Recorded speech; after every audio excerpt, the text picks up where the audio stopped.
নির্বাচনের পরে আমরা দেখছি যে এই সরকার ভয়ানকভাবে ফেল করছে। শুধুমাত্র জনগণের জন আকাঙ্ক্ষা এবং গণভোটের রায় বাস্তবায়নের ক্ষেত্রে নয়, সেক্ষেত্রে তো তারা ফেল করেছেই, এই রাষ্ট্র পরিচালনার ক্ষেত্রেও, প্রশাসনিক ক্ষেত্রেও তারা তাদের যেই ব্যর্থতা, সেই ব্যর্থতার পরিচয় দিচ্ছে।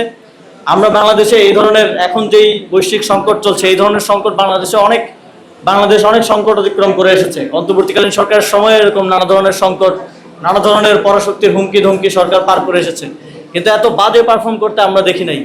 আমরা দেখছি যে একদিকে বলছে যে তেলের পরিমাণ ইতিহাসের সর্বোচ্চ পরিমাণ মজুদ আছে, আরেকদিকে আমরা দেখছি যে ইতিহাসের সর্বোচ্চ লম্বা লাইন আমরা পেট্রোল পাম্পগুলোতে দেখছি। একদিকে আমরা দেখছি যে 20,000 কোটি টাকা ছাপানো হচ্ছে তাদের যেই ইকোনমিক সেক্টরে তাদের যে ক্রাইসিস সেটা মোকাবিলার জন্য, কিন্তু তারা সেটাকে বলছে যে এটাকে ছাপানো বলা যাবে না।